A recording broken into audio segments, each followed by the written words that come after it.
India today, I find a lot of opportunities for enterprises and entrepreneurs in India today. There are bright spots. What are those bright spots? One of the bright spots everybody knows about is that although it is a sad thing that rupee value has gone down, it's a very bright advantageous situation for exporters. You export anything, you get double the price. PrimaryInfo.com itself is a beneficiary because of that, because 50% of my clients coming from outside India, they pay me double the money that domestic clients pay. So, value earning through exports is fantastic.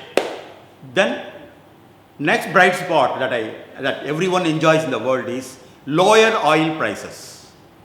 Lower oil prices means less transportation costs, less manufacturing costs, so the industries in India can be very competitive. So this is another advantage that I see in India today. Then skills availability. We have large number of skilled people, trained, educated from all kinds of disciplines all over India. Now, you can differ with me on skills, saying that they are not very readily absorbable in the industry and all that. But you have youngsters with energy and enthusiasm to learn and then contribute. So this is another advantage. You can see how do you explain that thousands of our skilled boys and girls are working in Middle East, USA, Singapore, all the other countries. So we have enough supply of skilled labor in India today. Now the next one advantage situation that we have is agriculture. Our developments, our advantage in agriculture is tremendous.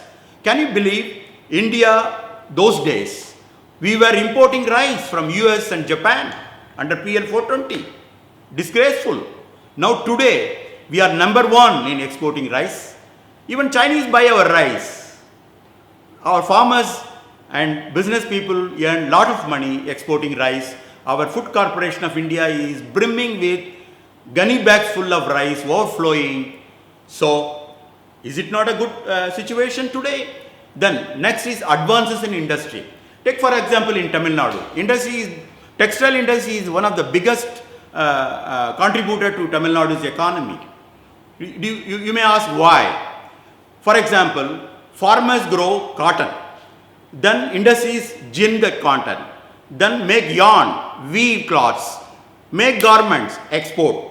So, a wide spectrum of people in India get benefited because of the textile industry in India in common and very particularly in Tamil Nadu.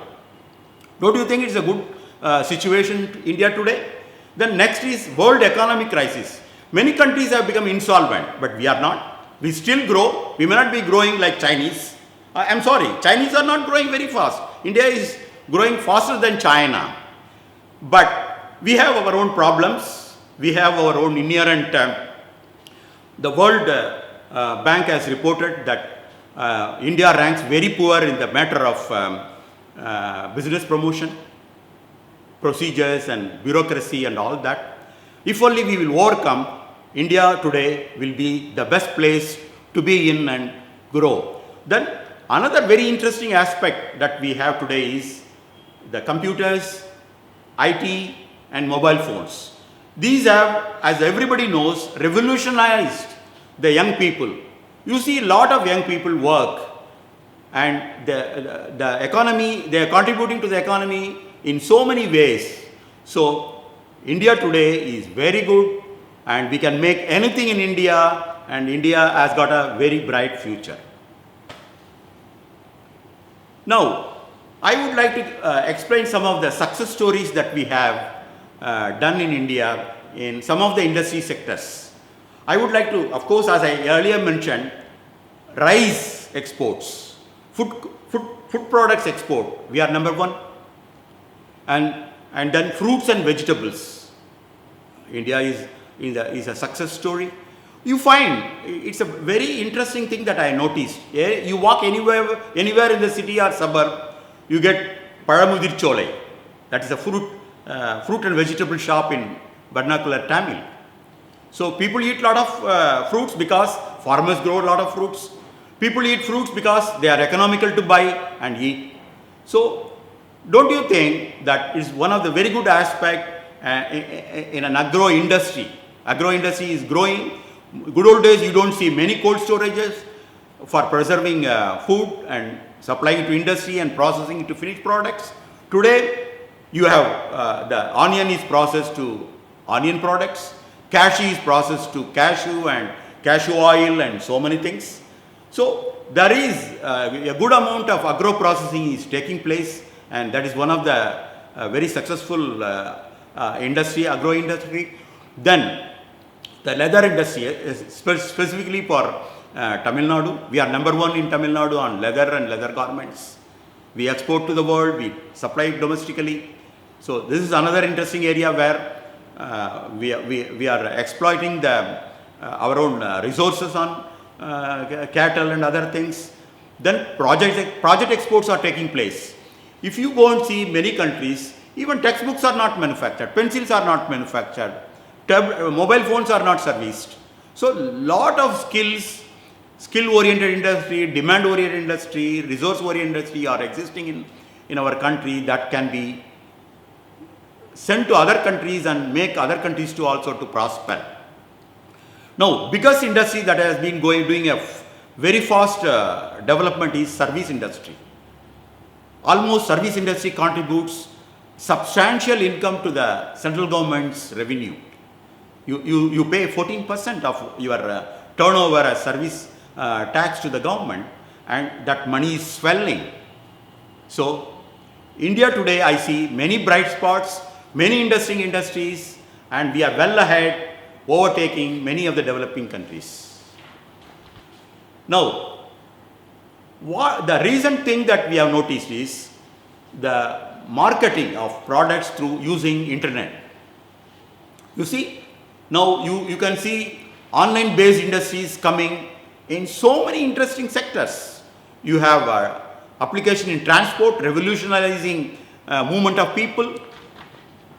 You have software system for managing industry. Everybody uses accounting softwares. You have so many people, there are people educating foreigners, educational tutorials. Imagine you making use of the time, Indian teachers are teaching US kids. Take the example of tailoring. In the developed world, stitching a garment is very expensive. You don't get a tailor. You have to only buy what the stores sell in terms of different sizes, small, medium and large. If you are in between, you are done. For example, I cannot wear a pant. I need a pant of 33 size. The shop sell 32 or 34. Then I have a problem. But in India, you can stitch according to your measurement. So online tailoring that people are taking up is very successful. Here the ordinary tailor who sits, now he has a website, he gives dimensions in the website, and people send the dimensions, get a cloth of their choice, get it stitched and get it back into their place, wherever they are. So there are thousands of opportunities springing up because of our digital revolution, and if only we can concentrate on 3Gs and 4Gs and avoiding a lot of pitfalls and giving better computers, servicing, internet connections. We are just up in the sky.